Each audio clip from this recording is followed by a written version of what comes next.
Any one of us can be a great leader. Good leadership starts from the head. Thank you very, very much for inviting me to talk at this forum. One of the most important things that makes any organization, any institution, you are running your own company, you are running a local government, you are running a state, is teamwork. The success of any institution is about teamwork. Those of us that know football, it doesn't matter how good a player is. Imagine if your goalkeeper did not show up or he messed up. You will lose now. Not finance, not strategy, certainly not technology.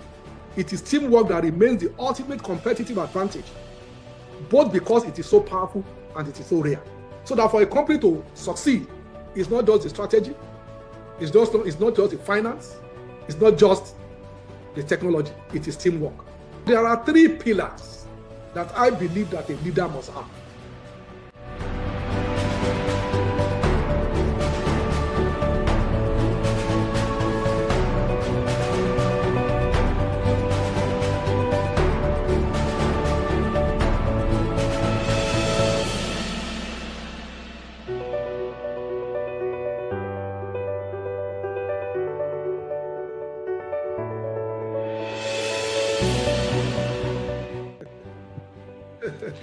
Okay, thank you very much. Well, if you model by example, if you build it into the process, I talked about redesigning the system.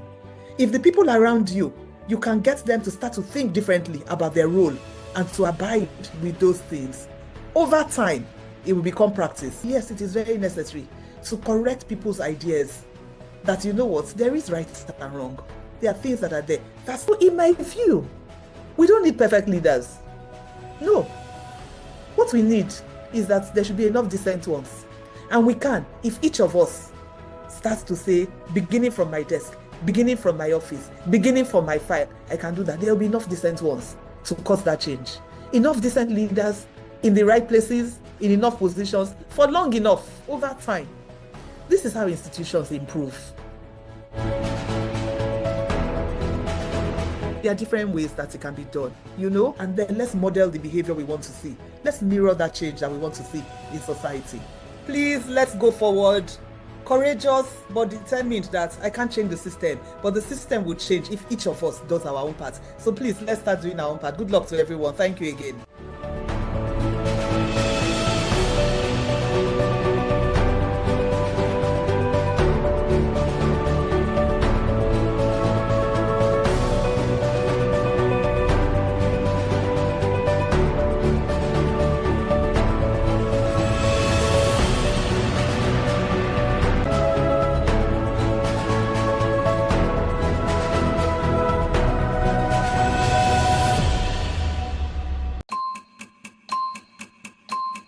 Any one of us can be a great leader. Good leadership starts from the head. Thank you very, very much for inviting me to talk at this forum. One of the most important things that makes any organization, any institution, you are running your own company, you are running a local government, you are running a state, is teamwork. The success of any institution is about teamwork. Those of us that know football, it doesn't matter how good a player is. Imagine if your goalkeeper did not show up or he messed up. You will lose now. Not finance, not strategy, certainly not technology. It is teamwork that remains the ultimate competitive advantage, both because it is so powerful and it is so rare. So that for a company to succeed, it's not just the strategy, it's not just the finance, it's not just the technology, it is teamwork. There are 3 pillars that I believe that a leader must have.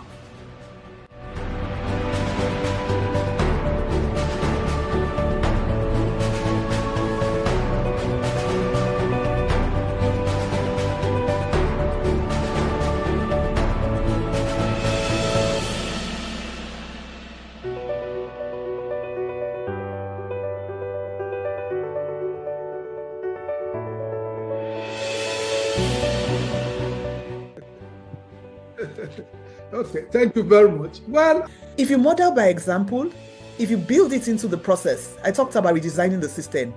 If the people around you, you can get them to start to think differently about their role and to abide with those things. Over time, it will become practice. Yes, it is very necessary to correct people's ideas that, you know what, there is right and wrong. There are things that are there. That's so, in my view, we don't need perfect leaders. No. What we need is that there should be enough decent ones. And we can, if each of us starts to say, beginning from my desk, beginning from my office, beginning from my file, I can do that. There will be enough decent ones to cause that change. Enough decent leaders in the right places, in enough positions, for long enough, over time. This is how institutions improve. There are different ways that it can be done, you know, and then let's model the behavior we want to see. Let's mirror that change that we want to see in society. Please, let's go forward. Courageous, but determined that I can't change the system, but the system will change if each of us does our own part. So please, let's start doing our own part. Good luck to everyone. Thank you again.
Any one of us can be a great leader.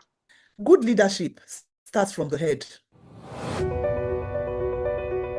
Thank you very, very much for inviting me to talk at this forum. One of the most important things that makes any organization, any institution, you are running your own company, you are running a local government, you are running a state, is teamwork. The success of any institution is about teamwork.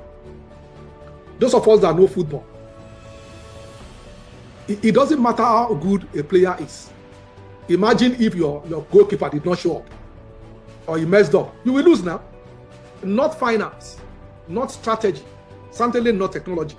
It is teamwork that remains the ultimate competitive advantage, both because it is so powerful and it is so rare.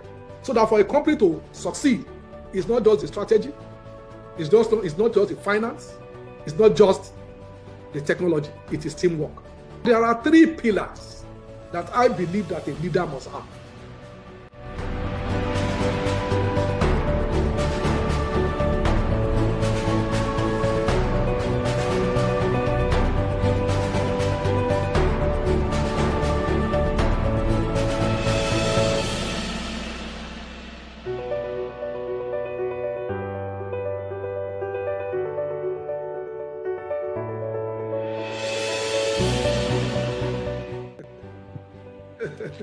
Okay, thank you very much. Well, if you model by example, if you build it into the process, I talked about redesigning the system. If the people around you, you can get them to start to think differently about their role and to abide with those things. Over time, it will become practice. Yes, it is very necessary to correct people's ideas that, you know what, there is right and wrong. There are things that are there. That's so, in my view, we don't need perfect leaders. No. What we need is that there should be enough decent ones. And we can, if each of us starts to say, beginning from my desk, beginning from my office, beginning from my file, I can do that. There will be enough decent ones to cause that change. Enough decent leaders in the right places, in enough positions, for long enough, over time. This is how institutions improve. There are different ways that it can be done, you know, and then let's model the behavior we want to see. Let's mirror that change that we want to see in society. Please, let's go forward.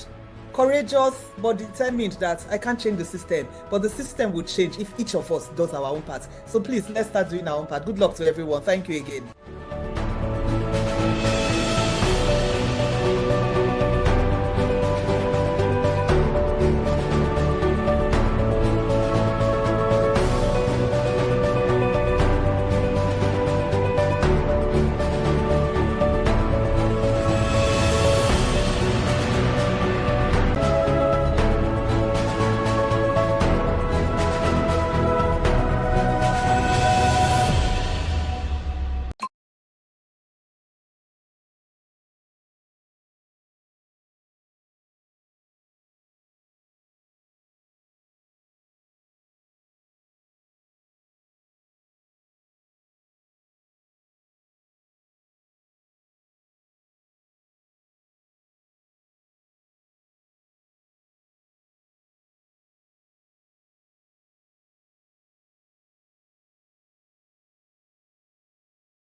Any one of us can be a great leader. Good leadership starts from the head. Thank you very, very much for inviting me to talk at this forum. One of the most important things that makes any organization, any institution, you are running your own company, you are running a local government, you are running a state, is teamwork. The success of any institution is about teamwork. Those of us that know football, it doesn't matter how good a player is. Imagine if your goalkeeper did not show up or he messed up. You will lose now. Not finance, not strategy, certainly not technology. It is teamwork that remains the ultimate competitive advantage, both because it is so powerful and it is so rare. So that for a company to succeed, it's not just the strategy, it's not just the finance, it's not just the technology, it is teamwork. There are three pillars that I believe that a leader must have.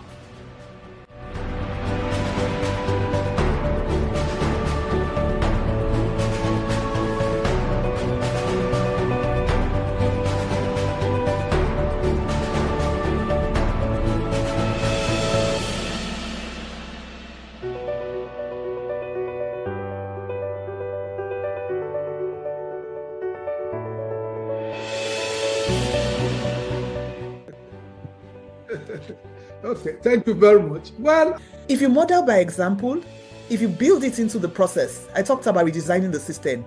If the people around you, you can get them to start to think differently about their role and to abide with those things. Over time, it will become practice. Yes, it is very necessary to correct people's ideas that, you know what, there is right and wrong. There are things that are there. That's not in my view. We don't need perfect leaders. No. What we need is that there should be enough decent ones. And we can, if each of us starts to say, beginning from my desk, beginning from my office, beginning from my file, I can do that. There will be enough decent ones to cause that change. Enough decent leaders in the right places, in enough positions, for long enough, over time. This is how institutions improve. There are different ways that it can be done, and then let's model the behavior we want to see. Let's mirror that change that we want to see in society. Please, let's go forward. Courageous but determined that I can't change the system, but the system will change if each of us does our own part. So please, let's start doing our own part. Good luck to everyone. Thank you again.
Any one of us can be a great leader. Good leadership starts from the head. Thank you very, very much for inviting me to talk at this forum. One of the most important things that makes any organization, any institution, you are running your own company, you are running a local government, you are running a state, is teamwork. The success of any institution is about teamwork. Those of us that know football, it doesn't matter how good a player is. Imagine if your goalkeeper did not show up or he messed up. You will lose now. Not finance, not strategy, certainly not technology. It is teamwork that remains the ultimate competitive advantage, both because it is so powerful and it is so rare. So that for a company to succeed, it's not just the strategy, it's not just the finance, it's not just the technology, it is teamwork. There are 3 pillars that I believe that a leader must have.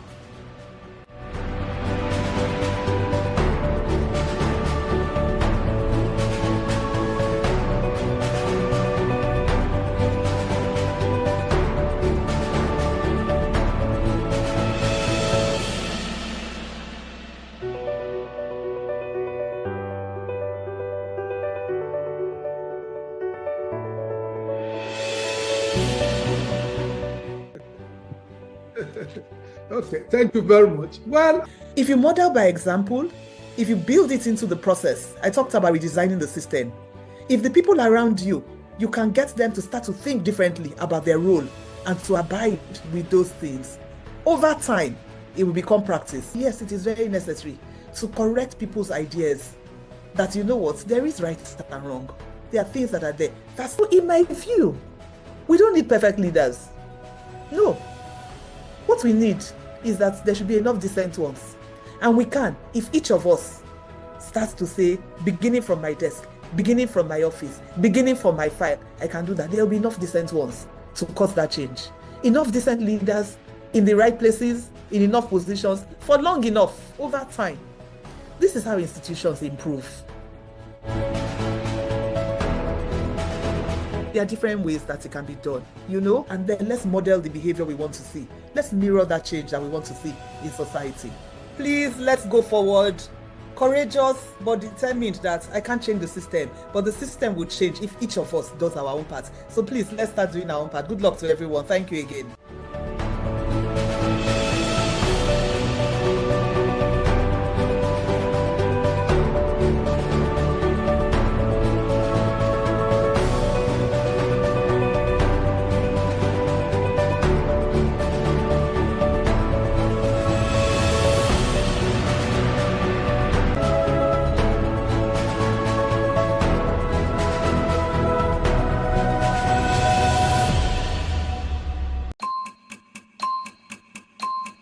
Any one of us can be a great leader.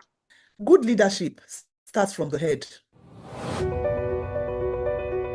Thank you very, very much for inviting me to talk at this forum. One of the most important things that makes any organization, any institution, you are running your own company, you are running a local government, you are running a state, is teamwork. The success of any institution is about teamwork. Those of us that know football, it doesn't matter how good a player is. Imagine if your goalkeeper did not show up or he messed up. You will lose now. Not finance, not strategy, certainly not technology. It is teamwork that remains the ultimate competitive advantage, both because it is so powerful and it is so rare. So that for a company to succeed, it's not just the strategy, it's not just the finance, it's not just the technology, it is teamwork. There are three pillars that I believe that a leader must have.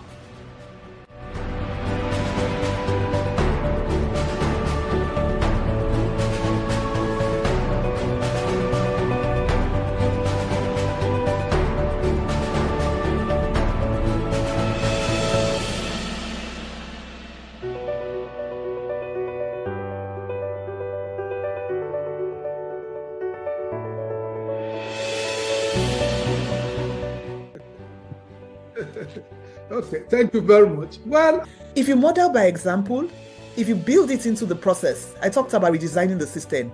If the people around you, you can get them to start to think differently about their role and to abide with those things. Over time, it will become practice. Yes, it is very necessary to correct people's ideas that, you know what, there is right and wrong. There are things that are there. That's in my view. We don't need perfect leaders. No. What we need is that there should be enough decent ones. And we can, if each of us starts to say, beginning from my desk, beginning from my office, beginning from my file, I can do that. There will be enough decent ones to cause that change. Enough decent leaders in the right places, in enough positions, for long enough, over time. This is how institutions improve. There are different ways that it can be done, you know, and then let's model the behavior we want to see. Let's mirror that change that we want to see in society. Please, let's go forward. Courageous, but determined that I can't change the system, but the system will change if each of us does our own part. So please, let's start doing our own part. Good luck to everyone. Thank you again.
distinguished ladies and gentlemen, my name is Tony Ogunlano, Permanent Secretary, Office of Local Government Establishment and Training. I have the honor and privilege to welcome you to the third edition of the year 2026 Leadership Series, hosted by the Office of Local Government Establishment and Training. We are deeply honored to have with us today an exceptional traditional ruler, a distinguished public servant, and a visionary leader, Abdulwasiu Omogbolahan Lawal, CON, Abisogun II, the 15th Oniru of Iru land, who will be delivering his keynote address in a few minutes. But before then, I would invite you to watch a brief profile highlighting his achievements and his journey through the years. So please enjoy the presentation.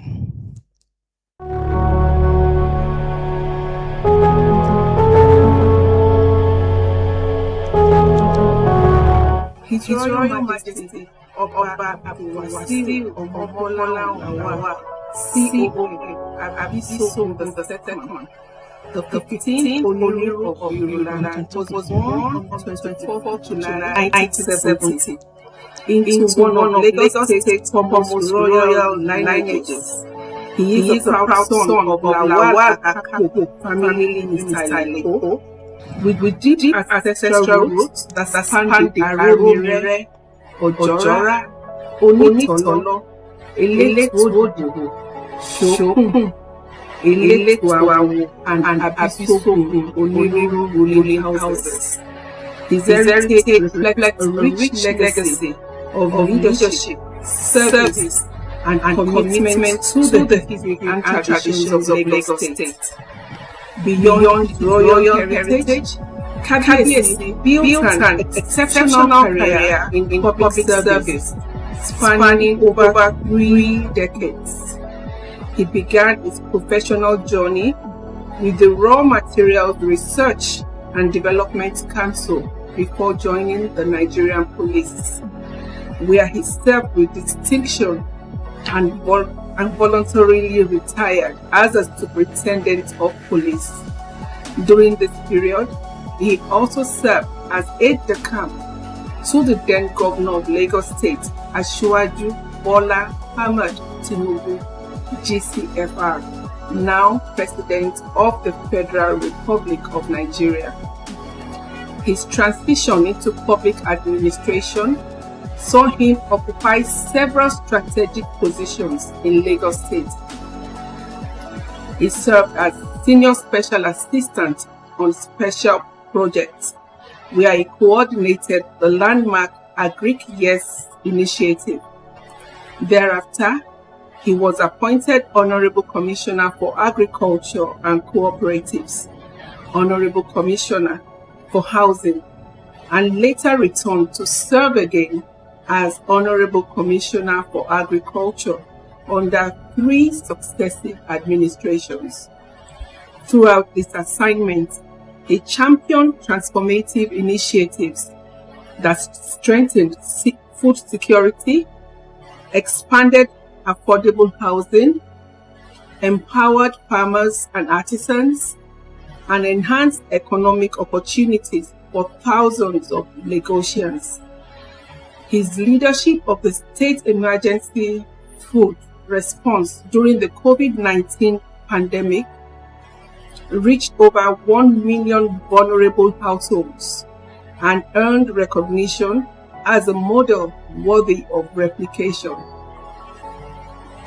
His Majesty's commitment to lifelong learning is equally remarkable. He holds an executive master's degree in cities from the London School of Economics and Political Science, a master's degree in violence, conflict and development from the School of Oriental and African Studies, University of London, and has completed executive programs at the Harvard Kennedy School, the Wharton School of the University of Pennsylvania, and the World Bank Institute. He also holds a bachelor degree in botany from the University of Port Harcourt. Since ascending the throne as the 15th Oniru of Iru land in June 2020, Kabiyesi has pursued bold and inclusive vision through the Let's Grow Iru Land Together to development agenda. His leadership continues to promote sustainable development through investment in education, healthcare, security, technology, environmental sustainability, tourism, youth empowerment, and entrepreneurship. Through the HRM on Abisogun II Foundation, it continues to improve lives and strengthen communities across Iru land. His Majesty is also an accomplished author. His book, From City to Mega City, a memoir of Lagos urbanization, 1999 to 2023, offers valuable insight into Lagos' remarkable transformation and reflects his enduring passion for governance and public policy. Distinguished ladies and gentlemen, today's guest speaker embodies the rare combination of royal heritage, distinguished public service, visionary leadership, and an unwavering commitment to development of our community. His life and career offers enduring lessons in innovation, resilience, and service to humanity. It is now my great pleasure to invite our distinguished guest speaker, His Royal Majesty, Oba Abdulwasiu Omogbolahan Lawal, CON Abisogun II, the 15th Oniru of Iru land, to deliver today's leadership series address.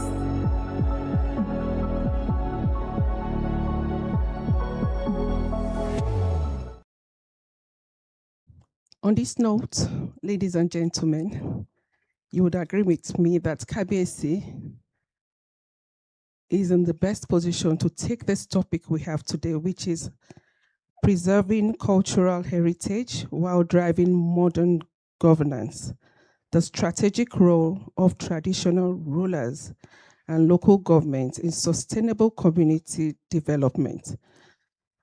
Without further ado, Kabiyesi, please go ahead. Good morning.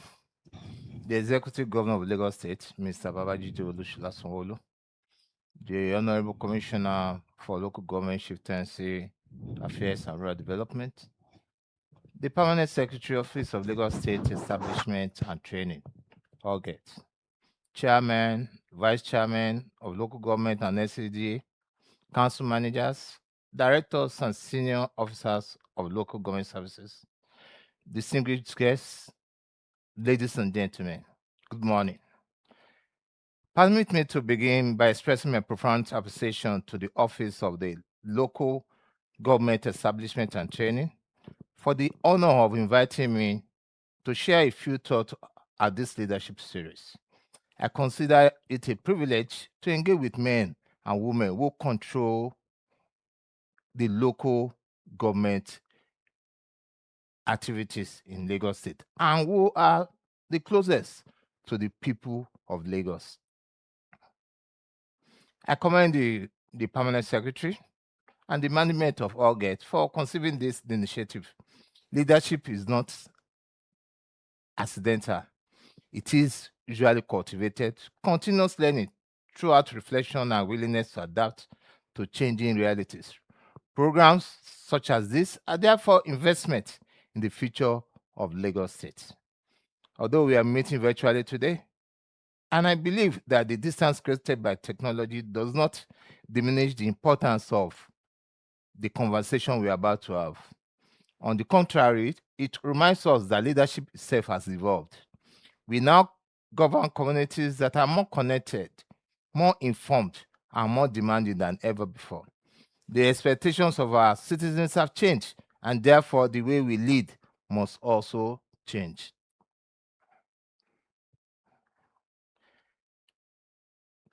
I must reflect on my own life, my career. Throughout my years in the public service and now as custodian of Iru Kingdom, I've come to appreciate one enduring truth. Communities rarely remember policies, they remember leadership. People may not recall the number of meetings we had or the memoranda we prepared. They may not remember the budget figures we debated or the technical report we produced, but they never forget the leader who listened. They never forget glance. Cultural heritage and modern governance may appear to belong to different worlds. One speaks of the past, while the other speaks of our future. One evokes tradition, the other suggests innovation. Yes, I submit to you today that these are not competing innovation, risk stagnation. The challenge before us is therefore not to choose one after the other, one over the other. It is to ensure that both work together.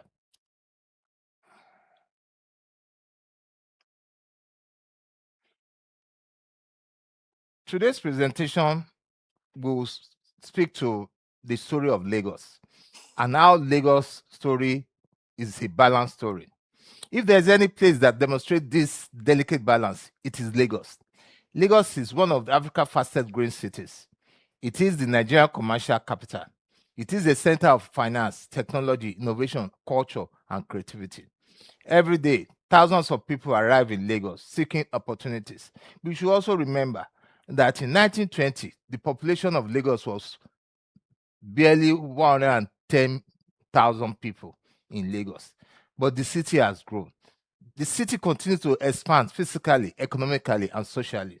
Yet, beneath this modern metropolis lies a history that predates colonial administration, predates Nigeria itself, and speaks to resilience of indigenous institutions that have survived for centuries. The story of Lagos is therefore not merely one of roads, bridges, and skyscrapers. It is the story of communities. It is the story of families. It is the story of kings. It is the story of markets. It is the story of waterways. It is the story of culture. It is also the story of people. That story continues today through our local government and our traditional institutions. There is a tendency to think that leadership is defined by high office. We celebrate presidents, we celebrate governors, we celebrate ministers, we celebrate commissioners, and we also celebrate the local government chairman. Yet the ordinary citizens experiences government differently. For many residents, government is first encountered through local government. It is the primary health center that provides health care. It is the environmental health officer who promotes sanitation. It is the market inspector. It is the road maintenance team. It is the birth registration office. It is the community development officer. It is also the neighborhood security initiative. In the same way, many citizens experience leadership through their traditional institutions. The palace remains one of the few places where every member of society, regardless of age, religion, occupation, or social status, feel a sense of belonging. When disputes arise, many still seek the wisdom of traditional rulers. When crises emerge, communities often gather at the palace before approaching any other institution. When celebrations are held, our cultural institutions provide identity, continuity, and pride. This unique relationship is where traditional rulers remain indispensable partners in governance. Beyond administration, distinguished ladies and gentlemen, there is an important distinction between administration and leadership. Administration focuses on process, leadership focuses on purpose. Administration asks, why must we do? What must we do? Leadership asks, why are we doing it? Administration manages resources. Leadership inspires people. Administration maintains systems. Leadership transforms communities.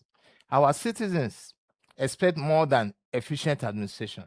They expect purposeful leadership. They expect integrity. They also expect empathy. They expect results. Most importantly, they expect leaders who understand the administration. For many years, governments around the world have relied heavily on technical expertise, expert design policies, official implemented programs. Communities became recipients. Today, that model is changing. The most successful governments are no longer those that merely deliver services. They are those that work with citizens to design better services. This is the philosophy of participatory governance. It recognizes that the people closest to the problems are often closest to the solutions. As traditional rulers, we encounter this reality every day. Communities possess knowledge that cannot always be captured in reports or statistics. They understand their own priorities. They understand their own challenges. They understand their own aspirations. When government listens, when government listens before acting, implementation becomes easier. When communities participate in decision making, they become custodians of development rather than passive beneficiaries. The central message is that the central message that I want to share with you today is that the future of Lagos State will not be determined solely by the policies we formulate. It will be determined by the partnership we build. It will not depend only on the infrastructure we construct. It will depend on the trust we inspire. It will not depend only on economic growth. It will depend on whether our people feel included in that growth. That is, it's the growth inclusive. And it will not depend only on modern institutions. It will also depend on our ability to preserve the values, tradition, cultural heritage that have sustained our communities for generations.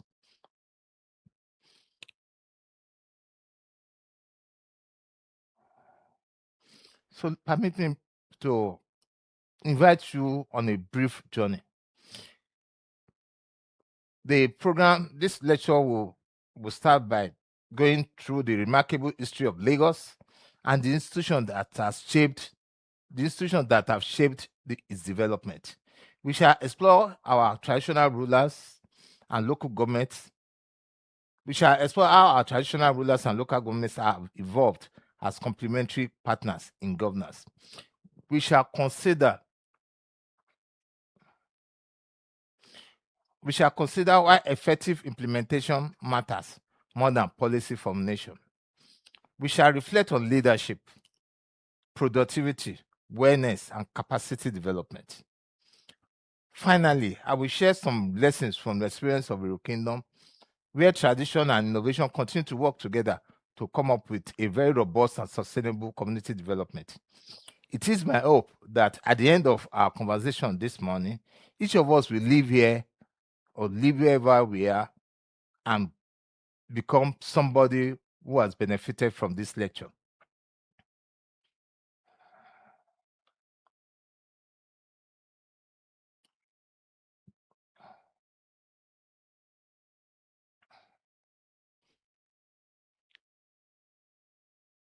Your Excellency, distinguished ladies and gentlemen, I will want to speak to the Lagos, a city built on strong institutions.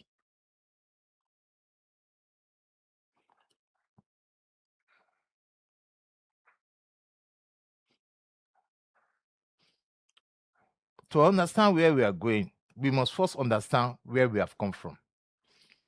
When we speak of Lagos today, we often describe it as Nigeria's commercial capital, Africa's fourth largest economy, or one of the fastest growing cities in the world.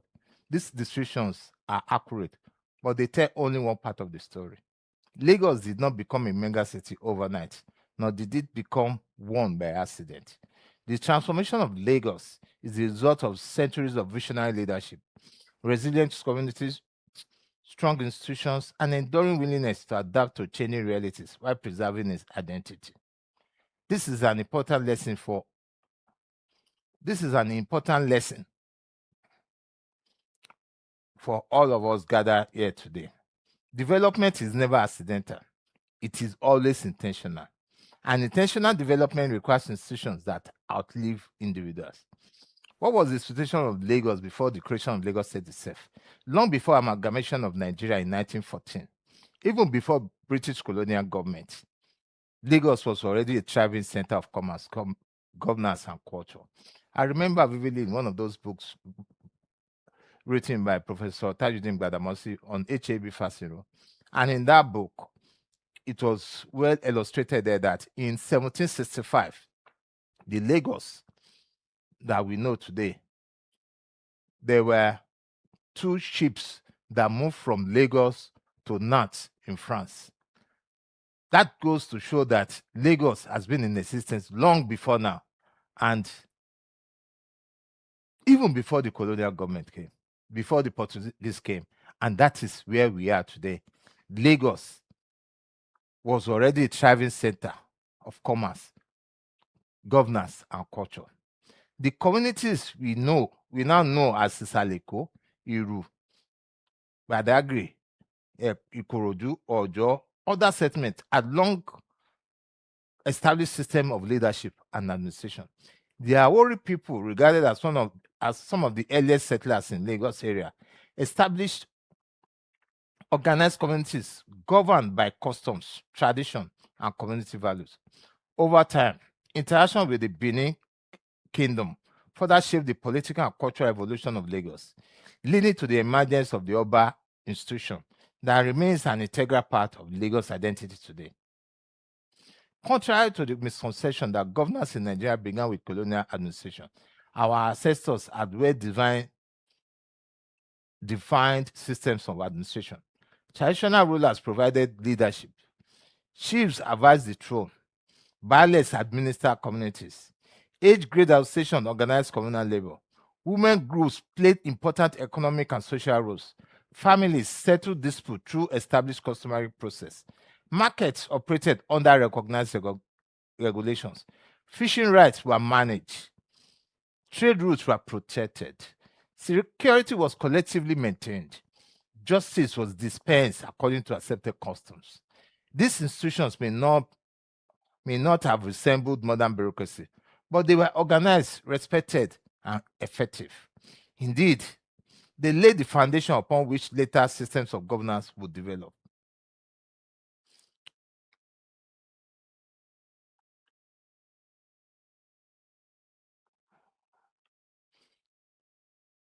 The message of this is that strong societies are not built by structures alone. They are built by institutions that command legitimacy, trust, and shared responsibility. The annexation of Lagos by Britain in 1861 marked a significant turning point in the history of the city. Colonial administration introduced a new model of governance characterized by formal bureaucracy, municipal administration, codified laws, and public institutions. While these reforms brought changes to public administration, they did not replace the influence of traditional institutions.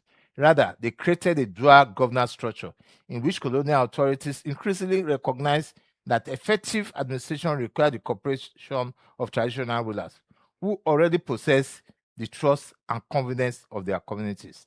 The lesson remains relevant today. Government performs best when it works with existing community institutions rather than around them. The municipal government. As Lagos grew in population and commercial importance, the need for organized municipal administration became increasingly evident. This led to the establishment of municipal structures that will eventually evolve into what we recognize today as the local government administration. The Lagos Town Council. I tried to let us see the pictures of Lagos Town Council, established in the mid-20th century, representing one of the earliest attempts to provide organized local administration for the rapidly expanding city. Its responsibilities were practical and directly connected to the daily lives of residents.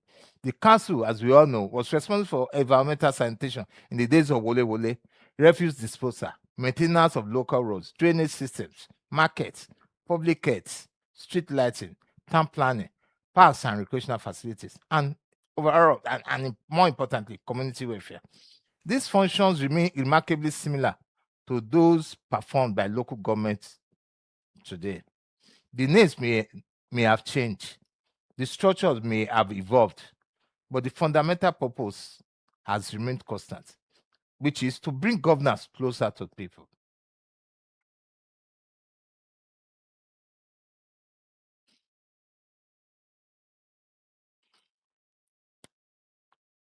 Before the creation of Lagos State in 1967 and before the current local government structure, the Lagos City Council served as the principal municipal authority responsible for governing the city. It was more than an administrative body. It represented the practical expression of local democracy. The council was responsible for planning, regulating, and managing the city at a time when Lagos was experiencing rapid population growth and increasing commercial activity. It oversaw public works, sanitation, and a lot of us will remember that in those days, our parent or grandparent, as the case may be, they were all working in the council then.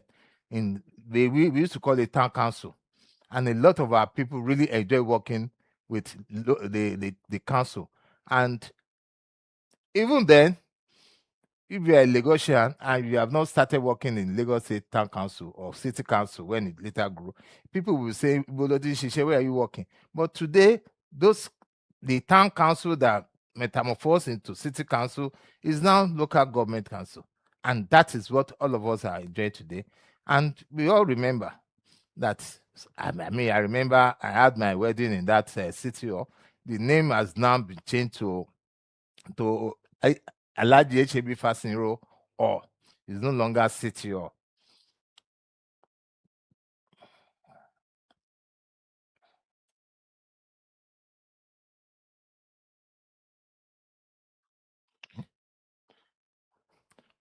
What the city council teaches us, there are 3 lessons I believe we can all learn from this. First, it teaches us good governance begins at the community level.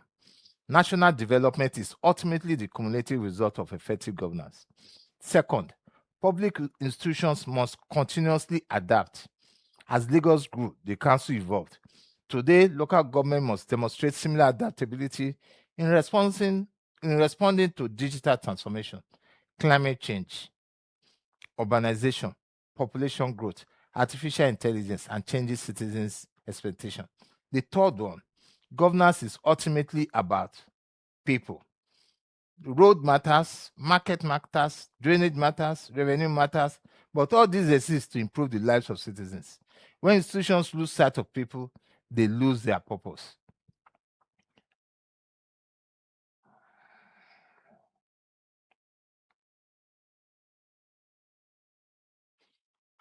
Some of us may remember that in Lagos State, Lagos Municipal Council or City Council, we once had a king in person of Oba Musedik Adeniji Adele, who was in charge of City Council in Lagos, and he was part of.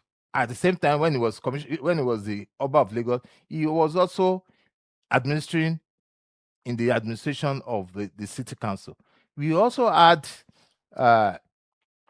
Oba Adesoji Aderemi, the Oni of Ife then, who was the premier in the Western region. All these 2 people are major contributors to what we currently have in terms of development, where traditional rulers have collaborated with the local or the region authority. And it really worked that time. But today, what we have now, we have our people, the local government chiefs that are in charge, but we have the traditional rulers. We are also there to partner and to let people see the importance of partnership. The question before us, therefore, is not whether institutions should change. They must. The more important question is what must never change. The answer is simple: integrity, service, trust, community. These are the enduring values upon which both local government and traditional institutions continue to thrive. What is the lesson of this? History teaches us that societies prosper when leadership is shared, institutions are trusted, and communities are actively engaged. Lagos has never relied on government alone. It has always advanced through partnership between its traditional institutions, public service, and its people. As we reflect on the remarkable journey of Lagos from indigenous settlements to one of Africa's leading cities, one truth becomes unmistakably clear. Strong institutions have always been the backbone of its progress. Among those institutions, none has remained more enduring than our traditional institutions. While governments have changed, administrative structures have evolved, and political systems have been reformed, the palace has continued to serve as a symbol of identity, continuity, and community. It is therefore fitting that we now turn our attention to the evolution of traditional institutions in Lagos State and examine why they remain indispensable partners in 21st century governance.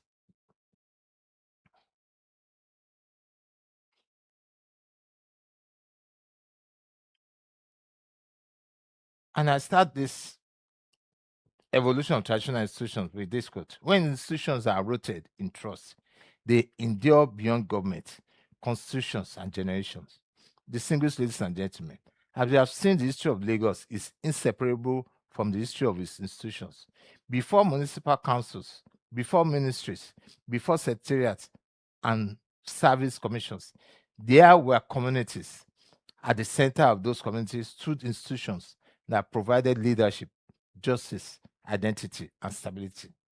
Among the most enduring of these are our traditional institutions.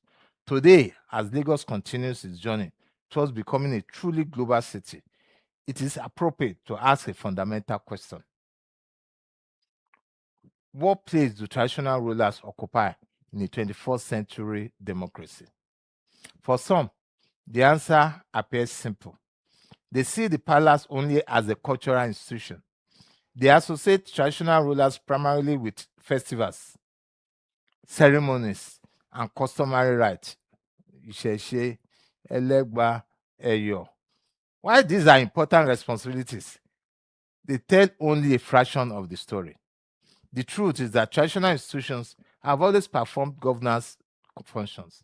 Although the methods have evolved over time, their underlying purpose has remained remarkably consistent: to preserve peace, foster unity, protect cultural identity, and promote the welfare of the people. As a traditional ruler today, you are a bank manager.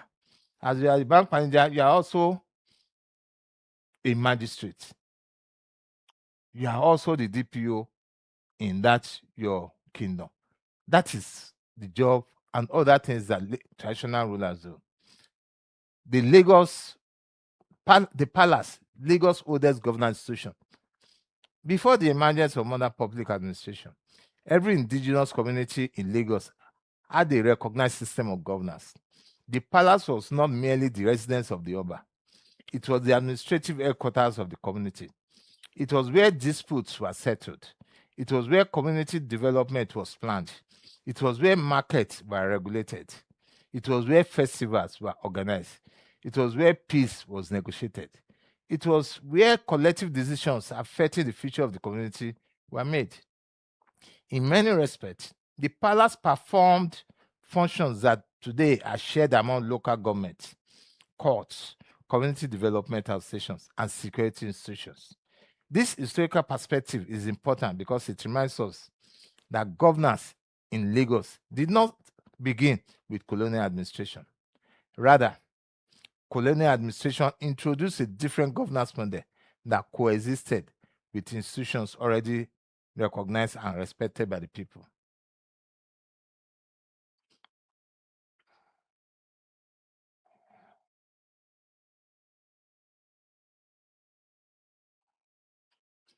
The, the custodian of identity and unity. The Oba, custodian of identity and unity. The institution of Oba is one of the oldest and most respected in Yoruba civilization. As a number is more than a monarch. He is the custodian of the history of his people. He preserves customs and tradition. He safeguards sacred institutions. It serves as the moral conscience of the community. It promotes peace. It builds consensus. It provides continuity during periods of social and political change. Perhaps most importantly, the Oba represents unity. Government may change through elections. Political office holders complete their tenure. Policies evolve, but traditional institutions provide continuity, ensuring that communities remain connected to their history while embracing the future. This continuity has become increasingly valuable in a rapidly changing society.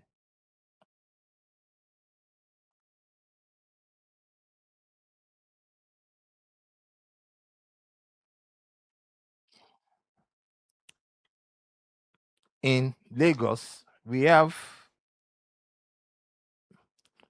different layers of traditional institutions and people that serve the different roles. Like in Lagos, especially in the in the Lagos division where Oba of Lagos is and other Obas, we have the white cap chiefs. The white cap chiefs have different roles they play. After the white cap chiefs, we have another layer where the baales exist. The baales are the closest to the communities. They get feedbacks and take those feedbacks to the kings. And that is the level of governance that we have. And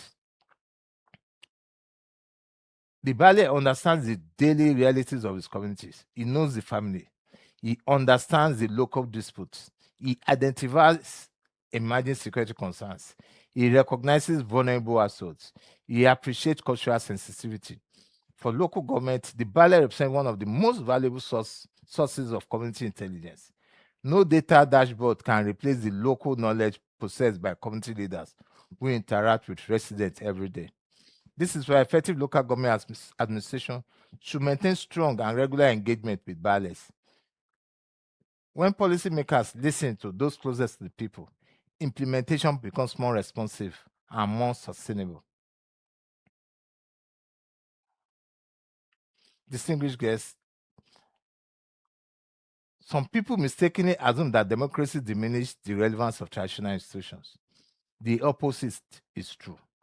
Modern democracy has expanded the opportunities for collaboration. Traditional rulers no longer exercise executive authority over public administration. That responsibility now belongs to elected government. However, the influence of traditional institutions remains profound.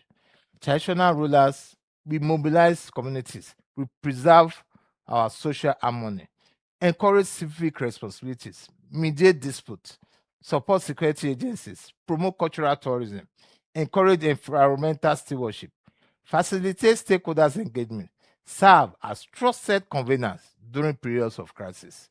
In essence, while government exercise constitutional authority, traditional institutions provide social legitimacy. The two are not competitors.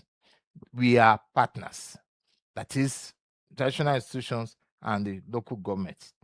The currency of trust, as we know, is the currency of leadership. The greatest asset of any leader is neither power nor position. It is trust. Trust cannot be legislated.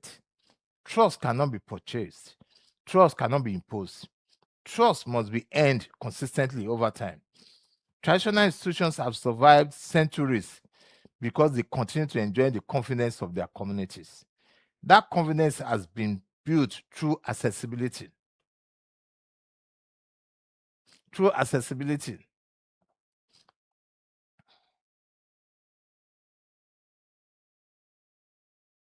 Through continuity, through shared identity, through service.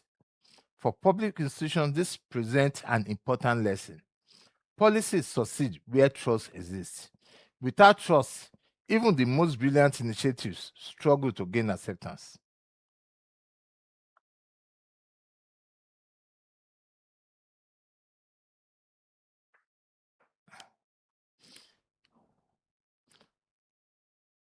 Trust is the foundation upon which successful governance is built.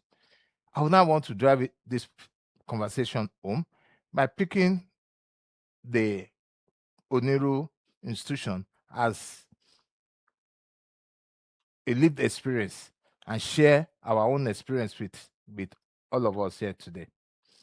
Permit me to reflect briefly on the institution that I have the honor to serve, which is Iru Kingdom. Its story is intertwined with the growth of Victoria Island, Ikoyi, Lekki, and wider Ethiopiasis. As these communities have evolved from fishing settlements into some Africa's most dynamic urban districts, the role of traditional institutions has evolved. Today, our responsibilities extend beyond preserving customs. Iru land, as we know, is regarded as the land of Onigefo. The first chief, Onigefo, started his reign in 1589, being the first Oniru. And I'm the 15th Oniru. And I ascended the throne in 2020. We have had 14, with me 15 heads of the family. And this goes to show that this land has been in existence right from 14th century, 15th, 16th century. How do we engage government agencies on matters of infrastructure, environment, sustainable security, education, investment, tourism, and youth development? Normally, what we do is we convince stakeholders engage meeting. We facilitate dialogue. We encourage peaceful coexistence. We advocate for our communities. We celebrate our heritage while embracing innovation. This is what modern traditional leaderships looks like. It honors the past while preparing the communities for the future. And I believe local government can learn a lot from our own case. Perhaps the greatest lesson is this: people support institutions they trust. Trust is built through feasibility, through listening, through consultation, through fairness, through responsiveness. Local government that embrace this principle will not merely administer communities, they will inspire them. The relevance of traditional institutions has never depended on constitutional powers alone. It has depended on their ability to remain trusted custodians of the people. Likewise, the future relevance of local government will be determined not simply by the responsibility assigned to them, but by the confidence they inspire in the communities they serve. If the trust is the foundation of leadership, then partnership is the engine of development. Neither government nor traditional institution possess all the answers to the complex challenges of the 21st century. Sustainable solutions require collaboration across sectors, institutions, and communities. It is therefore fitting that we now examine how strategic partnership between local government, traditional rulers, community organizations, and the private sector can transform aspirations into a measurable development outcomes. So what is the power of partnership? If you want to fast track, as we always say in African proverb, if you want to go fast, go alone. If you want to go far, go together. Distinguished ladies and gentlemen, one of the greatest misconceptions about leadership is the belief that transformation can be achieved by a single institution acting alone. History teaches us otherwise. No great city has ever been built by government alone. No kingdom has ever prospered because of the wisdom of one individual. No local government has ever transformed its communities without the active participation of its people. Development is and has always been a shared enterprise. This truth is particularly relevant in a state as dynamic and complex as Lagos. With over 24 million residents, diverse culture, expanding urban settlement, and ever-increasing expectation for public service, no institution possesses all the knowledge, resources, or capacity required to address every challenge independently. The era of isolated leadership has passed. We now live in era of collaborative leadership. A new model of governance is coming with traditionally by government working in close collaboration. Citizens were recipients. As we know, government has seen as providers. Citizens were recipients. Policies were developed in government offices. Communities simply received them. Today, that model is no longer sufficient. Modern governance recognizes that citizens are not merely beneficiaries of development. They are partners in development. Government therefore moves from doing things for people to doing things with people. This philosophy lies at the heart of participatory governance and co-creation. It requires leaders who listen before they decide, consult before they implement, and collaborate before they prescribe solutions. As I often say, the most sustainable solutions are rarely designed in boardrooms alone. They emerge when government listens carefully to the voices of the community itself.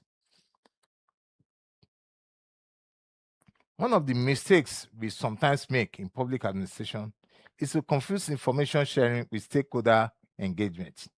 Inviting stakeholders to a meeting after a policy has already been designed is not genuine consultation.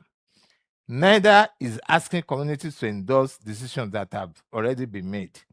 Real partnership begins much earlier.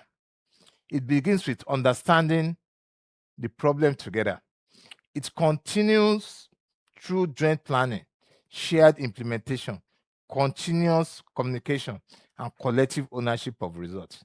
This approach transforms citizens from passive observers into active custodians of development. Oftentimes, distinguished guests, ladies and gentlemen, oftentimes we always make this mistake of predict and provide. As a government official, you don't want to know and you want to come up with an infrastructure development in a community. And your idea is, this community in Etiosa, what they need is they need water. Without even engaging them, we call it predict and provide. I have a lived experience with a community in India where when government agencies wanted to intervene, we are giving them some infrastructure, precisely water, because they noticed that the women in the morning, they will go and fetch water in a stream, particular stream in India. Now the government now decided to bring the borehole into that community, very close to the community. At the end of the day, they noticed that the women that usually go to the stream to fetch water, instead of them staying at home to be fetching water within the community, they still go as far to that stream to fetch water. Later, they now ask them, we see every morning you people go and fetch water at the stream, but we already have the borehole here for you. Why are you still going to the stream? You know what the women said? Because it was a stakeholders engagement. And the women told them that, no, it's not like that. That you people never asked us what we wanted. That they usually go to the stream not to only fetch water, but to go there to share ideas, how to manage their homes. So, and that is what I see happening. I mean, why in government? And I, as commissioner, I try to engage. And as commissioner for agriculture, I remember that we used to have a rural rapid appraiser where we will meet with stakeholders, whether fisher folks or farmers. We try to let them know, okay, what are your problems? What are your challenges? Instead of us just saying that they will need this input, they will need that, without you consulting. So oftentimes we do not plan with the stakeholders, we plan for them. And at the end of the day, we still want the project to see the light of the. Oftentimes such projects do not work. That is the essence of, and I'm going to speak to that, because the modern day governance goes beyond that. We must find a way of making sure that we do a lot of consultation before we embark on intervention.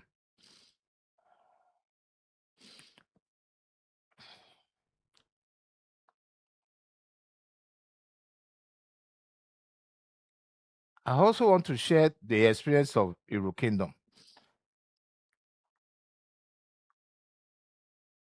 where what we do here is we believe we grow with the community.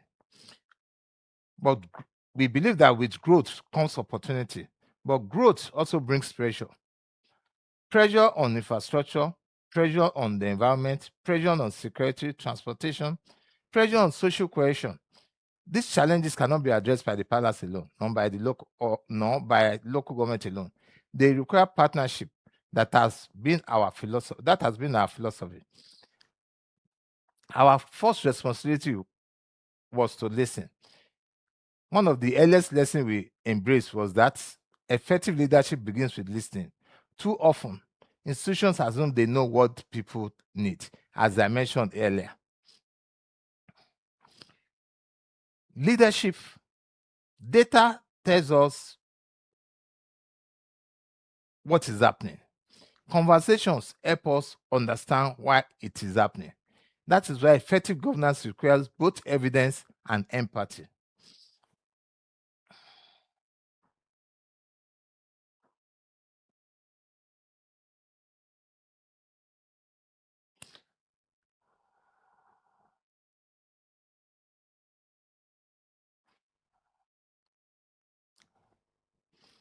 So, building strategic partnerships. One of the greatest strengths of Iru Kingdom has been our deliberate commitment to building relationships across every sector of society. Our philosophy has always been simple. The palace should be a bridge, not a barrier. A bridge between government and communities, a bridge between investors and residents, a bridge between tradition and innovation, a bridge between generations. Development accelerates when institutions trust one another. And accordingly, we have consistently engaged with different agencies of government, ministry and development, ministries, departments, and agencies, even local government, resident associations, financial institutions. And each partner has contributed something unique. Government brings policy, communities bring lived experience, traditional institutions bring trust, the private sector brings innovation and investment, civil society brings advocacy. Together, they create solutions that no institution could produce independently.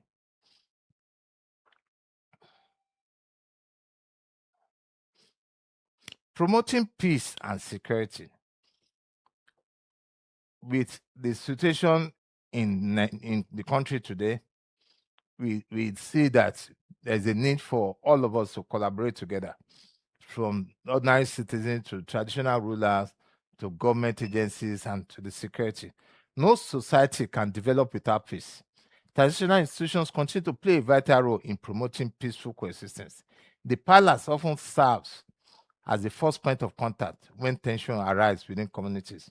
Because traditional rulers are accessible and politically neutral, they are uniquely positioned to facilitate dialogue, mediate disputes, and encourage reconciliation.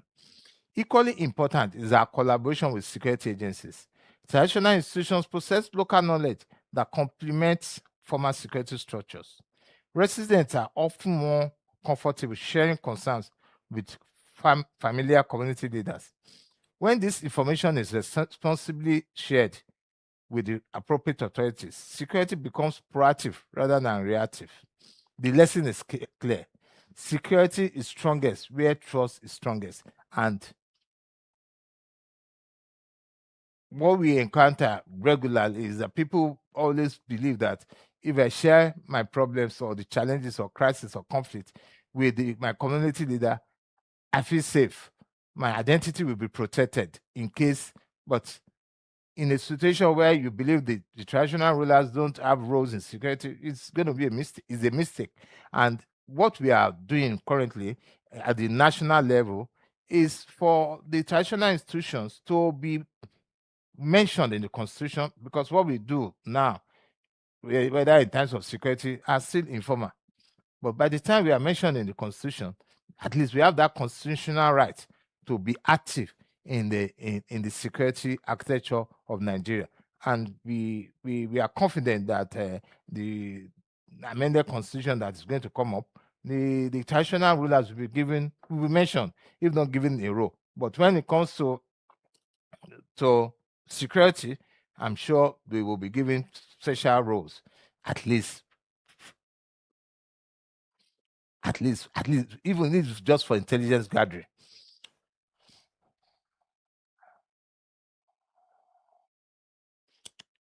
There's a common misconception, because I want to speak to culture and as an economic asset. Culture is sometimes viewed mainly as an entertainment or ceremony. In reality, culture is an important economic resource. Across the world, cities generate significant revenue from cultural tourism, festival, heritage sites, and creative industries. I once mentioned at a forum where I refer to people go to London, Madame Tussauds. People also go to people that visit Istanbul, the palace of the Sultan Ottoman is an historical site, and people visit there regular. People fly all the way from different parts of the world to visit the site.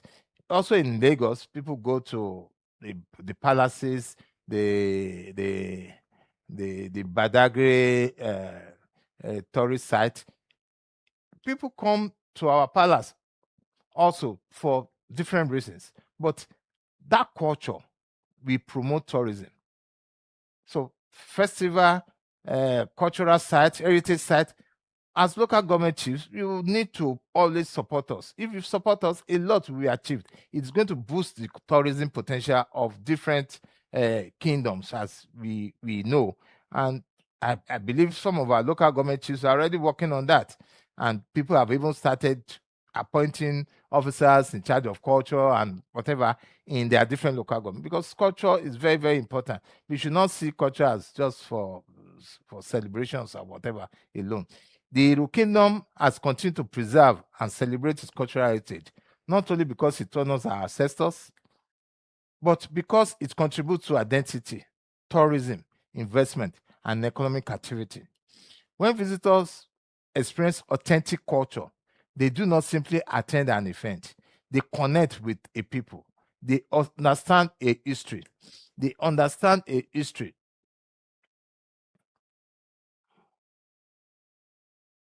They understand a history. They appreciate a civilization.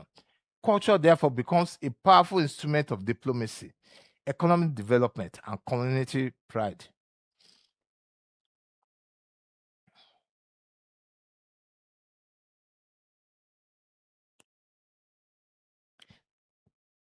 So, what practical lesson can local government draw from the experience of the Iru Kingdom? First, listen before you lead.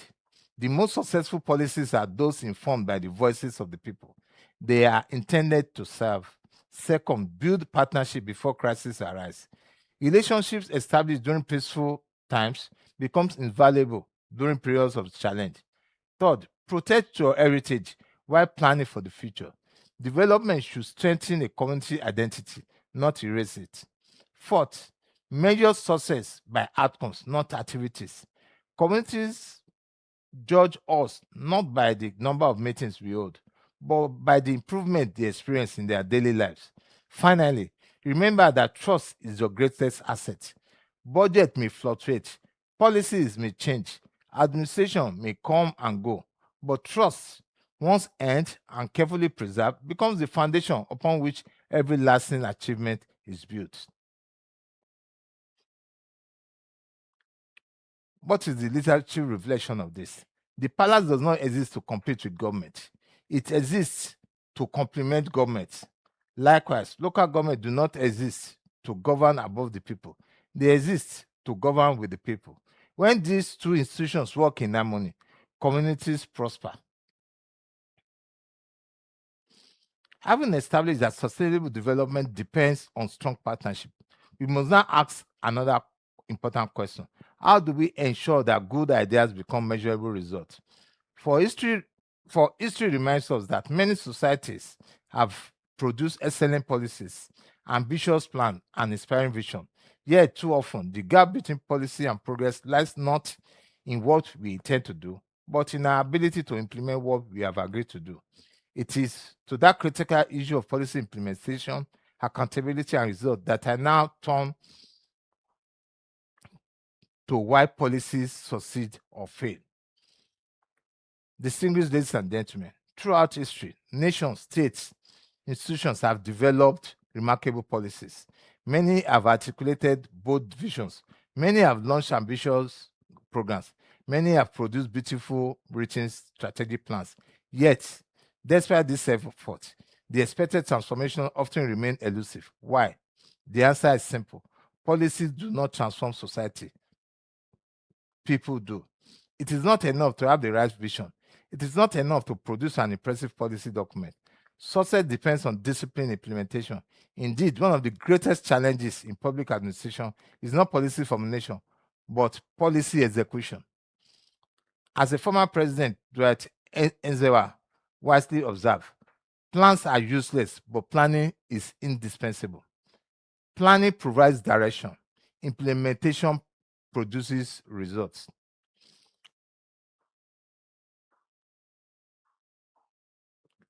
Let me take you to the states to make it a statewide. I haven't done a bit about Iru land. Lagos State is a living example. Lagos State as an illustration. The remarkable transformation of Lagos over the past 2 decades did not occur because of vision statement alone. It occurred because successful administrations combine vision with execution. From transportation reforms to environmental management, from digital governance to healthcare expansion, from education to economic development, progress has been driven by consistent implementation, which speaks to the Teams Plus development agenda. Teams Plus development agenda is a continuation of that philosophy. It is more than a slogan. It is a framework for coordinated development. It recognizes that prosperity is multidimensional and that sustainable growth requires every sector to work in harmony. For local government, the Teams Plus agenda should not be viewed as a state government initiative alone. And while having a meeting with the permanent secretary of Office of Local Government Establishment and Training a few weeks ago, she mentioned we need to, the local government chiefs must also, and the public servants in the local government administration must also see these Teams Plus as a framework that their policies or programs or interventions will work around. It should serve as a grassroots governance.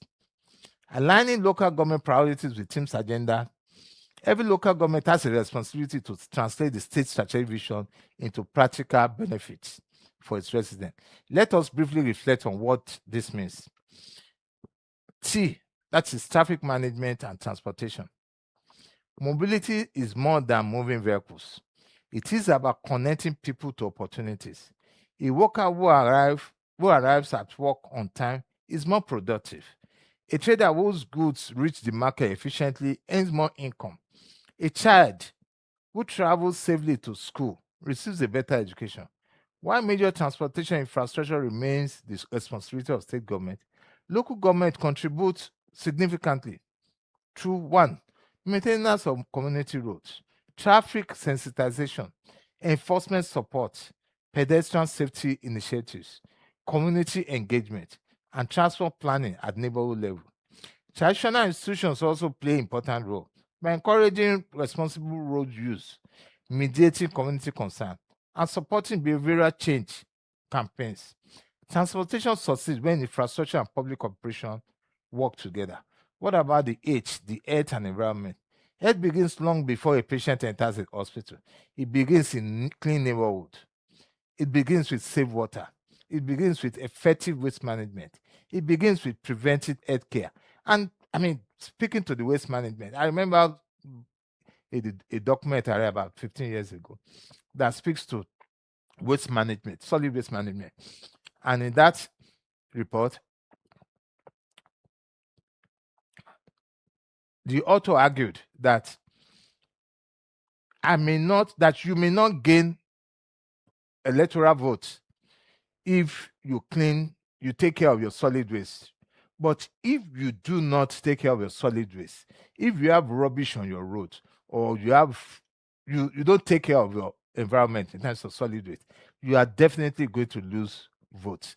And that on that premise that I believe the local government administration should also partake in in solid waste management. Yes, Loma is there, but you must also partner with them, because you are the closest to the community, you are closest to the people, and you should not leave it only for the state government to be in charge. And that is the essence of the H that goes with the earth and the environment. E, aside from local government, I think the education and technology. The future belongs to society that invests in knowledge. Today, public servant requires competency that were unimaginable 20 years ago. We now have artificial intelligence, data governance, data analytics, cybersecurity, virtual collaboration, citizen engagement. These were not there before, but today they are. Before, we never used to have IT officer. Now there's hardly any agency of government that do not have IT officer working in the agency. And this goes to show that we are evolving in terms of development. The aim, making Lagos a 21st century economy. Economic growth is not measured solely by skyscrapers. It is measured by opportunities, by entrepreneurship, by innovation, by productive citizens. Every local government possesses unique economic assets. Some have agricultural potential, others possess tourism opportunities. Some are commercial centers, others have rich cultural heritage. So effective leaders should identify areas where they have comparative and competitive advantage for them to build upon. With that, development should never follow a one-size-fits-all. It must be all, it depends on what you have in your area or your local government as your competitive or comparative advantage. The entertainment and tourism. I've already mentioned that. If you have a historical site, if you have a major resource, like our own waterfront is a major resource, it attracts tourism. It boosts the economy of our people and the people that are also visiting. Security, the S is the security. Security is synonymous. If you cannot have development where there's no security. So as local government chiefs, as traditional rulers, we all have roles to play in the security and governance of the earth. Now to the plus, which is the sustainability.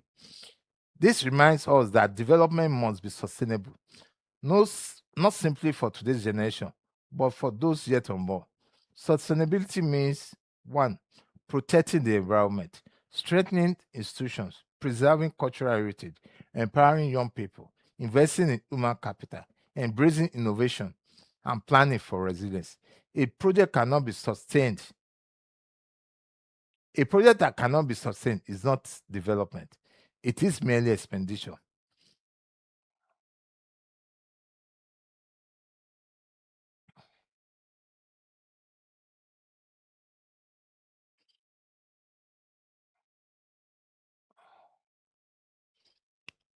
I have a theory which I will discuss, but I'll just be brief about it.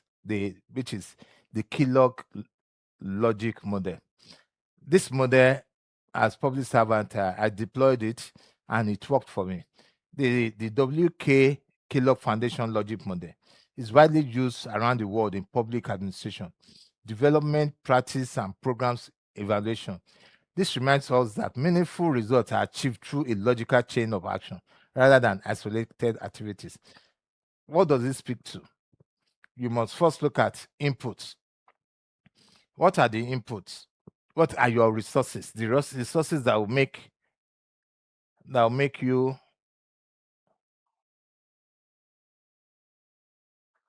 the sources that will make you thrive. The activities, what we do. the activities, you must first engage stakeholders. You must do stakeholders mapping. Who are the people that are important for your project that you want to implement?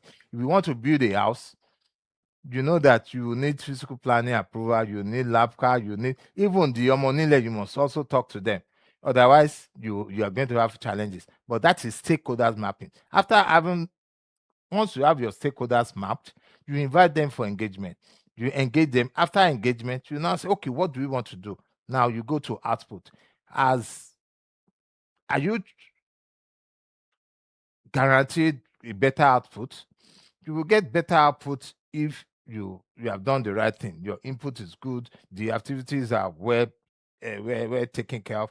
Then, of course, what is the outcome? Your outcome must be something that is productive. Then, what about the impact? The impact, you must be able to say, this project have created jobs, it's been inclusive enough, it has a sustainable way of ensuring that it can, reproduce itself. And you must also look at, you must, improve the quality of life of the people that you created the project after. So that is the impact. So if you want to engage in any project, if you deploy this Kellogg logic model, it's going to go a long way for us, and a lot of us will derive a lot of benefit from it.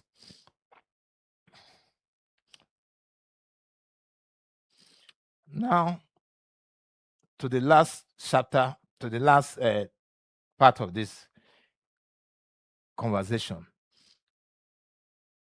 Investing in people, delivering results. The true worth of any local government is not its revenue. It is the quality of its people. As we bring this conversation to a close, I would like to leave you with what I believe is the single most important lesson in leadership. Governments do not implement policies. Buildings do not deliver services. Technology does not solve problems on its own. People do. The effectiveness of any local government depends on the competence, commitment, and character of its workforce. That's why investment in roads and infrastructure must be matched by investment in human capital. Leadership begins with continuous learning. And one of the defining characteristics of successful institutions is their willingness to learn. The world is changing at an unprecedented pace. Digital transformation is reshaping public administration. Artificial intelligence is changing decision-making. Climate change is influencing urban planning. Citizens expect faster, more transparent, and more responsive government. The public servant of yesterday cannot adequately serve the Lagos of tomorrow without continuous learning. Training, therefore, is not a luxury. It is a strategic necessity.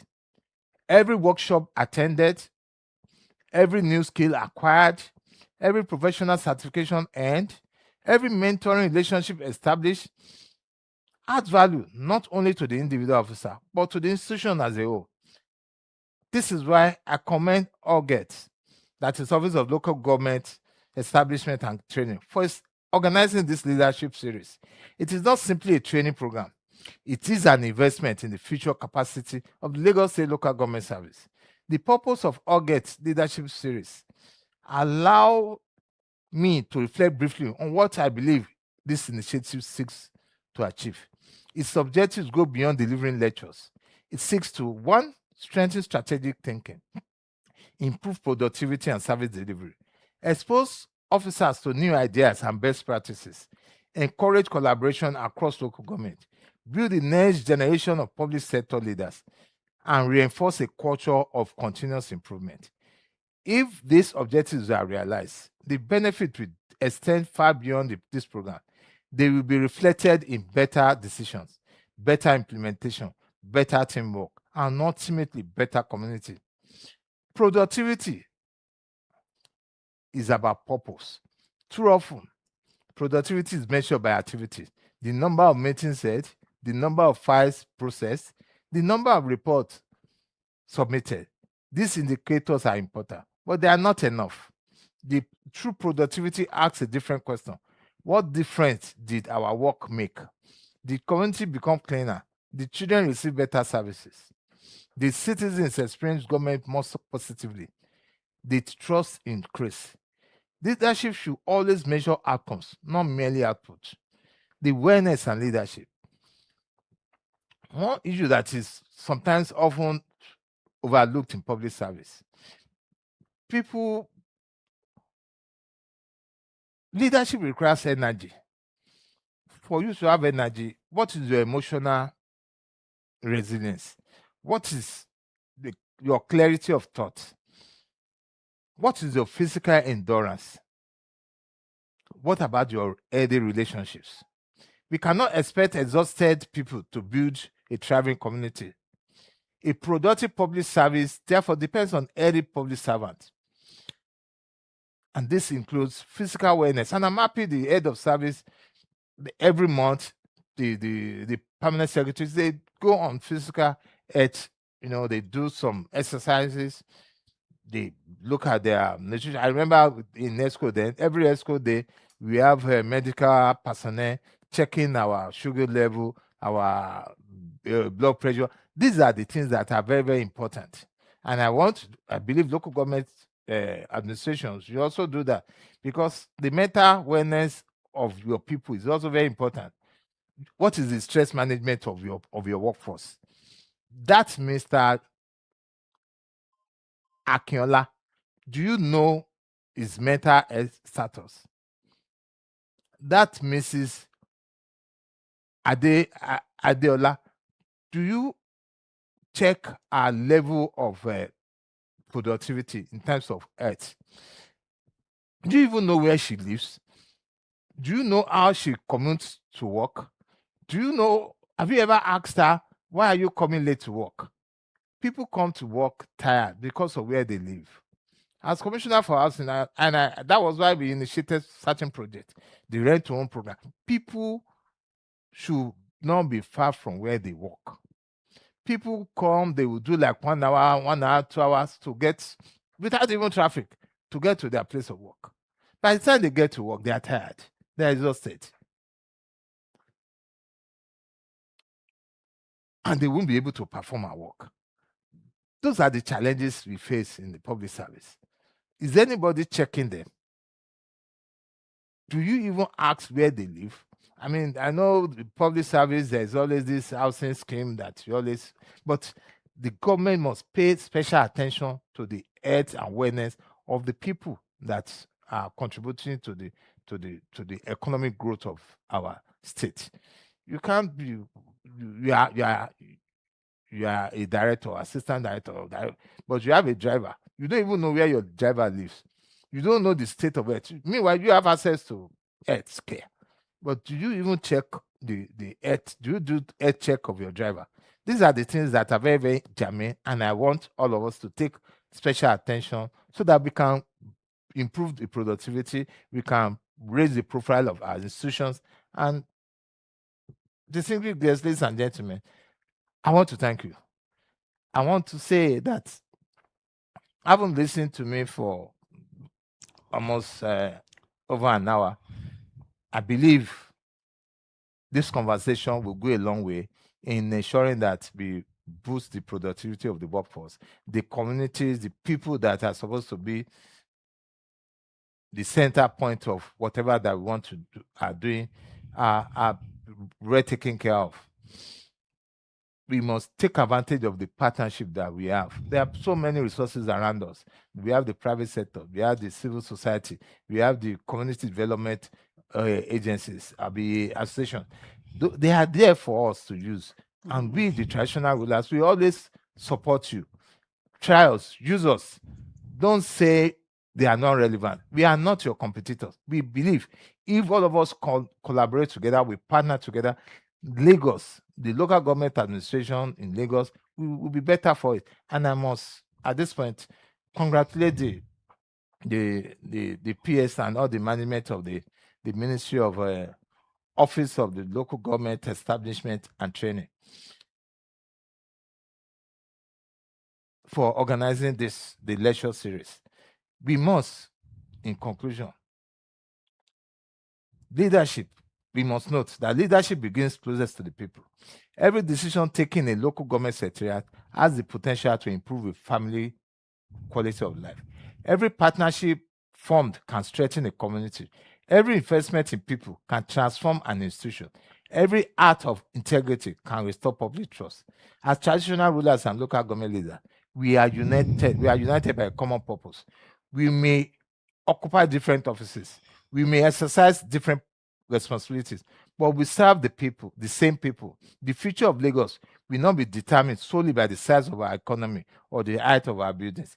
It will be determined by the strength of our institution, the quality of leadership, the trust of our communities, and our willingness to work together.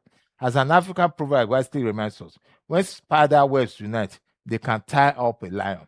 Imagine what Lagos can achieve when government, traditional institutions, communities, and private sector unite around a shared vision of service and sustainable development. That is the Lagos we must continue to build. A Lagos that is rooted in heritage, driven by progress, and united in purpose. Thank you, and may God bless the local government, Office of the Local Government Establishment and Training, Lagos State Government, Iru Kingdom, and the entire traditional rulers that we have. Thank you for listening to me. Thank you very much. Thank you very, very much, Kabiyesi. You've done so fantastically well. You have taken us through inspiring and motivating presentation. You have backed up all your points with very powerful examples, especially about leadership. You have talked intensely about our communities, about how if we want to run fast, you run alone. If you want to run faster, you run together as a team. That our communities are not a competition. We should, if you want our policy, we have different policies, very beautiful policies, but the outcome of the policy is what makes it very important and being able to achieve what is set out to achieve. You also introduced us to the Kellogg logic principle. Yes, and it's something that we need to look into and also adopt into our operations. So, ladies and gentlemen, we really, on behalf of every one of us, I'll say thank you, but we would have the Director Training, Office of Local Government Establishment and Training, give the vote of thanks. But before that, we have some questions that Kabiyesi would please take his time to give us his time to answer for us. So thank you so much. Director Training, please go ahead. Thank you very much, ma'am. Kabiyesi, thank you very much for the session. It was very impactful. However, we have some questions in the chat box. The first question says, how can government ensure that urban development projects do not destroy historical and cultural landmarks? The second question says, how can local governments and traditional rulers collaborate to integrate cultural heritage preservation into the local government's annual budget and development plans without slowing down modern infrastructure? The third question says, even though the Constitution doesn't give traditional rulers executive power, how can the traditional rulers influence modern governance, security, and accountability in the state? The first question states that, should I read it again, sir? The third one? Right. Okay, sir. The fourth question says that it is observed that there's lacuna between the roles of traditional heads and local government administration. What measures could be suggested by His Royal Majesty in ensuring a synergy between the two institutions for effective community development in Lagos State? Thank you, sir. Yeah, I'll start with the last question, which says that there exists a lacuna between the local government administration and the traditional rulers. As I mentioned, or as I mentioned in my lecture, we are not in competition, and the traditional rulers, we are the closest to the people. We may not be in the constitution, but the role we play is still for informal, but we do a lot. And oftentimes we meet regularly with the local government chiefs. And if we are not with the local government chiefs, we meet with the representatives of the local government chiefs. And our meeting has really assisted in ensuring that our communities get benefit of development. And yes, there's a need for us to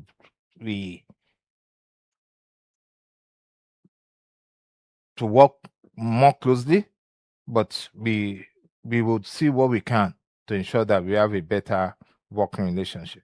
Yeah, the other question: how can government projects destruct it? Yes, that's has always been a challenge, and we are working at it. It's a work in progress. A forum like this will help a lot of people know the need for the heritage site to be protected, as they have been protected on even advanced economies. I'm sure a lot of us saw what the Vikings, the Norwegians, what they have done with. They have made the rowing, which is their culture, to be known globally. And that is their own culture. People that didn't know about that the Norwegians, or quote and unquote, they regard them as the Vikings, they make use of boats and yachts for their livelihood, because they are in the water, in the islands precisely. And our own culture, before 10 years ago, or even 15 years ago, even 10 years ago precisely, the government never used to give us a special holiday, Sheshe Day. But now we have 20th of August as the Sheshe Day. So that shows that we are working together. And who are the custodians of culture and tradition? It's the traditional rulers. So the government of Lagos State, and also other, especially Southwest, they now recognize that the traditional institutions, we are there. Where they maybe the roles we have has not been, scaled up, but we are there. They recognize us, and we want them to recognize us more, give us roles, because we are the closest to the people. Now, do we inhibit modern innovation by way of our culture or tradition? No, we have done a lot in trying to drive modern governance. I mean, if you come to Iru now, you see that we have our Agboelegba. It was not like that before, but considering the fact that the location that we are in now, our Iru land is in the city center, quote and unquote.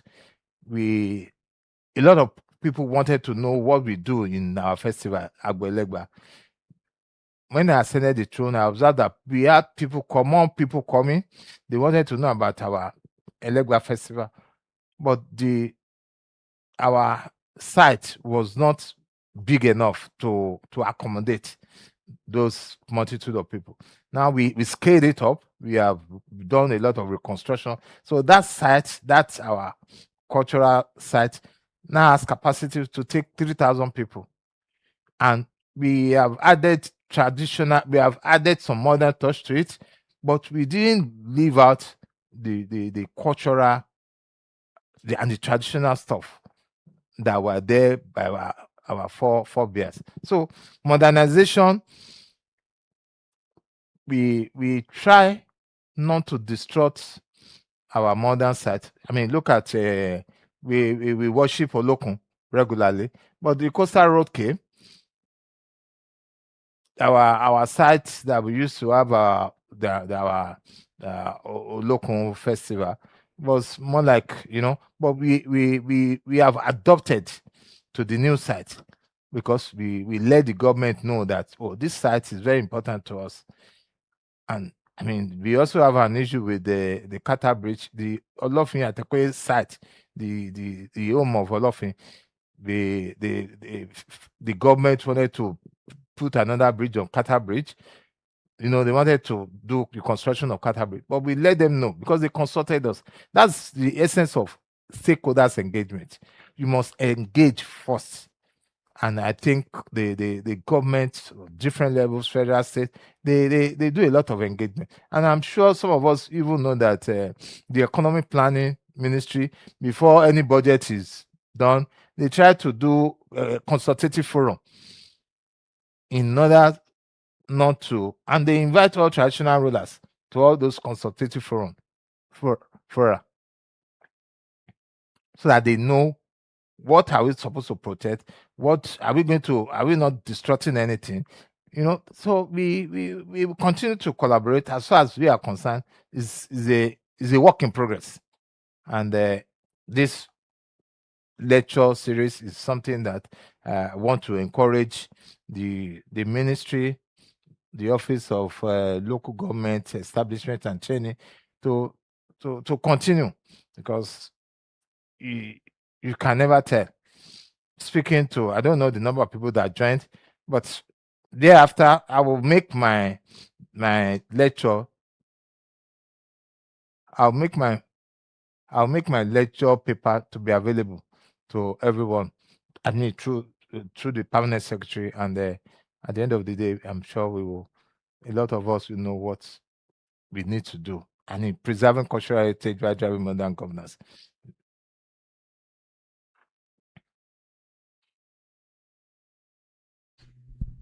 Thank you very much, Kabiyesi sir.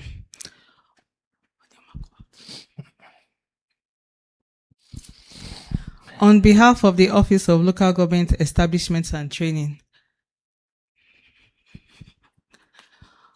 on behalf of Office of Local Government Establishments and Training, I wish to extend our deepest gratitude to His Royal Majesty, Oba Abdulwasiu Omogbolahan Lawal, CON, Abisogun II, the Oniru of Iru Kingdom. Your Royal Majesty's extensive experience and thoughtful reflections have underscored the vital importance of traditional institutions as steadfast partners in strengthening governance, safeguarding our cultural heritage, and driving sustainable community development. It is truly an honor to have you with us and to benefit from your experience. Thank you very much, sir. Furthermore, I sincerely appreciate our Permanent Secretary, Mrs. Ogulano R. Toyin, for her visionary leadership and dedication to capacity building within the local government service. Our heartfelt appreciation also goes to all heads of admins, human resource officers, directors, ICT support staff, all members of local government, unified local government that actively participated. Your commitment exemplifies our shared dedication to continuous learning and excellence in public service. As we draw the curtain on today's leadership series, I urge all of us to transform these valuable lessons into deliberate actions within our respective councils and communities. Together, let us deliver excellence that truly responds to the yearnings of our people. Thank you for your presence and engagement. I wish everyone a safe, productive, and impactful day. See you all at the next edition. Thank you very much.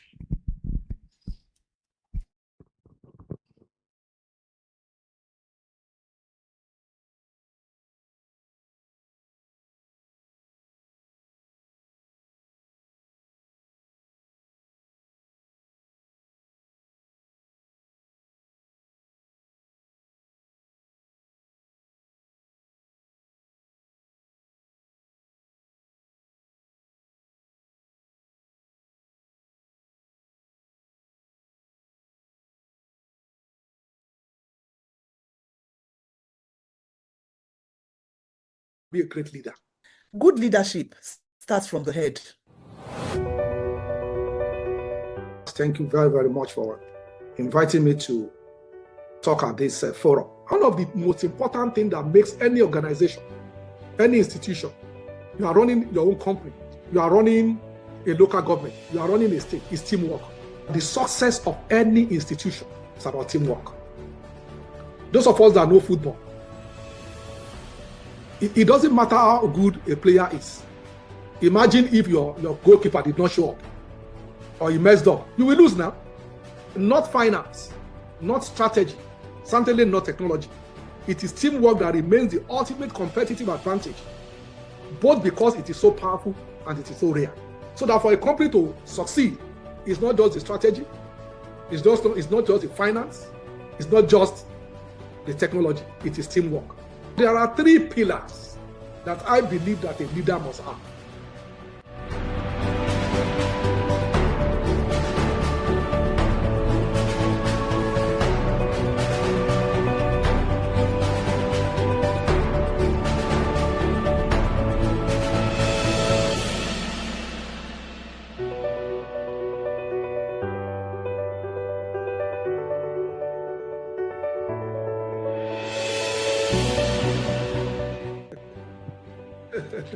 Okay, thank you very much. Well, if you model by example, if you build it into the process, I talked about redesigning the system. If the people around you, you can get them to start to think differently about their role and to abide with those things. Over time, it will become practice. Yes, it is very necessary to correct people's ideas that, you know what, there is right and wrong. There are things that are there. That's in my view. We don't need perfect leaders. No. What we need is that there should be enough decent ones. And we can, if each of us starts to say, beginning from my desk, beginning from my office, beginning from my file, I can do that. There will be enough decent ones to cause that change. Enough decent leaders in the right places, in enough positions, for long enough, over time. This is how institutions improve. There are different ways that it can be done, you know, and then let's model the behavior we want to see. Let's mirror that change that we want to see in society. Please, let's go forward. Courageous, but determined that I can't change the system, but the system will change if each of us does our own part. So please, let's start doing our own part. Good luck to everyone. Thank you again.